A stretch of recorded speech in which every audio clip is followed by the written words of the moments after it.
রাত পেরোলেই উত্তর বাংলায় শুরু হয় হাড় কাঁপানো শীত।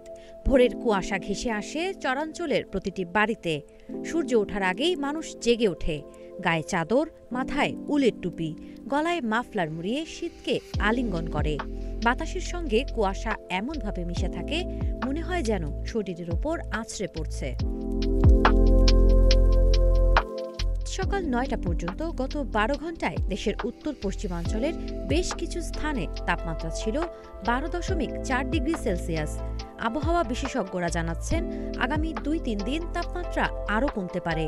উত্তরাঞ্চলের মানুষ শীতকে মোকাবিলা করছে কোনো কোনো বাড়িতে চাদর মুড়িয়ে আগুন পোহানো, কেউ হাত গরম করতে শুকনো কাঠ জ্বালাচ্ছে। জীবন অবাক না করলে কে করবে? ২৮% মিল্ক ফ্যাটের অবাক করার সাথে ফ্রেশ মিল্ক পাউডার। জীবন অবাক করুক প্রতিদিন। গ্রামের উঠোনগুলো শীতকালে জীবন্ত হয়ে ওঠে।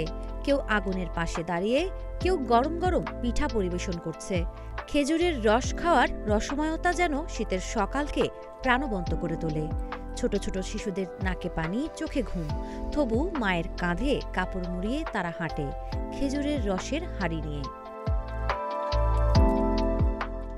উত্তরাঞ্চলের শীত, চাদর মুড়ি, আগুন পোহানো, খেজুর রসের ফেরি, ভিজে উঠোন আর পিঠার ঘ্রাণ, সব মিলিয়ে প্রতিটি সকালে গ্রামের জীবনকে নতুন করে সাজিয়ে দেয়।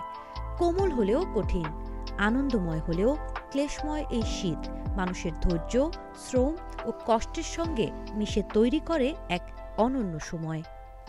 সাবা খান, নাগরিক প্রতিদিন।